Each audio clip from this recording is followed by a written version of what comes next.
Габдулла Кариев исемдәге Татар дәүләт яшь тамашачы театры сезонны премьер белән яба.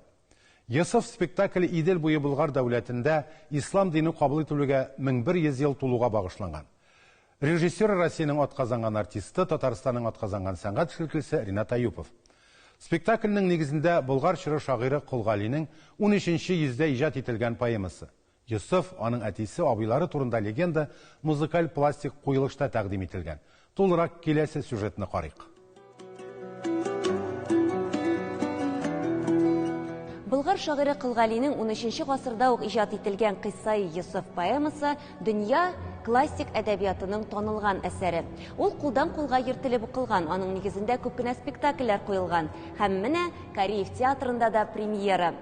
Залга килеп кергән чөк фойеда әлеге чорга, шул мөхиткә чумасын.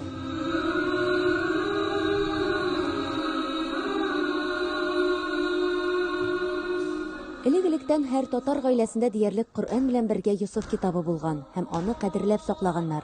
Спектакльдә кешелек дөньясында иң куркыныч хисләрнең берсе көнчелекнең, хәтта туганнар арасын бозарга сәләтле булуын күрәбез. Иман, сабырлык, гафу итә берү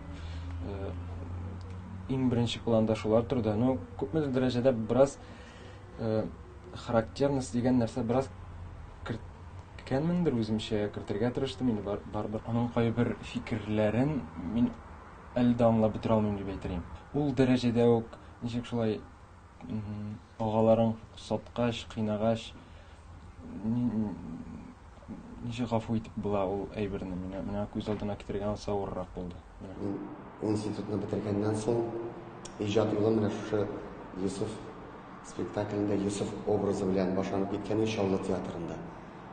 Һәм ул бик озак кына, бик матур гына барды. Аннары Казанга, шушы Кариев театры булакта яшь тамашачы театрына килгәч, шулай Йосыф образын башкардым. Һәм менә бүген тагын 3нче премьера, әлбәттә менә икесендә дә безнең театрыбызның баш режиссеры Ринат Аюпов куйган иде.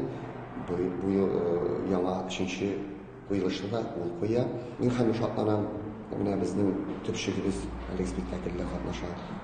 Ул Беньямин образында. Дини сюжетка алынганда әлбәттә киңәшчесез булмый. Режиссер Ринат Аюпов та һәр эпизодны Россия мөселманнары диния назарәте рәисе мөфти Рауил Гайнетдинга күрсәтеп, аның фикеренә колак салып эшләгән. Нигә мөнәҗәтләр һәм нәшидләр әз дип сорау бирде ул. Ул миңа җибәрде 15нче гасырда җырланган шундый бик борынгы нәшид. Киемнәр дә һәм музыка да гомуми төрки стилендә баргач, теге милли пласт кирәк иде. Шуңа күрә мөнәҗәт бәйетләр, нәшидләр белән тулыландырып, без үзебезнең барлыгыбызны, үзебезнең татар милләтеннән булуыбызны һәм Булгарга тирәнрәк яшәүебезне шулай итеп без ассызлыклап, хор белән байыттык. Кыйссаи Йосыф әсәрендә Йосыфны 11 ир туганы кыюга ташлый. Спектакльдә исә алар 6 малай һәм 5 кыз. Нәкъ менә кыз туганында кызгану хисләре туып ала. Тик ул да шайтан кыткысына бирелә. Тагын бер аерма, биредә Йосыфны кыюга ташларга өлгермиләр. Мисыр фиргавене күреп ала.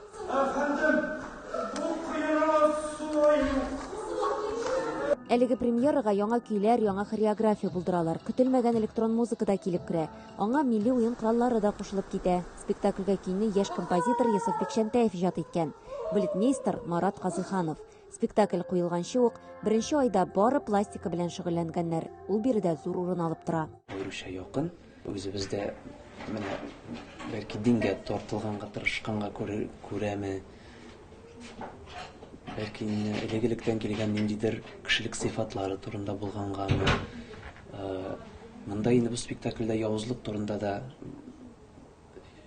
бар сәхнәләр, михрибанлык турында да, ләкин ахырда барыбер инде михрибанлык, мәрхәмәтлелек ул инде явызлыкны җиңеп чыга. Шулай булырга тиеш тә. Моңарчы булган куелышларда күбрәк Йосыф Зөләйха мәхәббәтенә игътибар ителә иде. Биредә исә Аллаһка мәхәббәт алга чыгарылган. Йосыфның пәйгамбәрлеккә юлы мөһим. Ул яхшылыкны яманлыктан айыра алырмы? Зөләйха Йосыф өчен бер сынау гына. Мондый роль минем тәҗрибәмдә әле беренче тапкыр моңарчы бит инде кечкенә кызларны, кечкенә малайларны уйнарга туры килә иде, факторым туры килгәч, һәм менә декреттан чыгуга миңа Ринат абый шундый зур рольне ышанып тапшырды. Әлбәттә, җиңел бирелде дип әйтә алмыйм. Эзләнү, уйлану процессы бик сак барды. Йосыф гаилә белән карый торган спектакль мәңгелек темаларны күтәргән тәрбияви әсәр. Эльвира Хөснетдинова, Татарлар, Казан.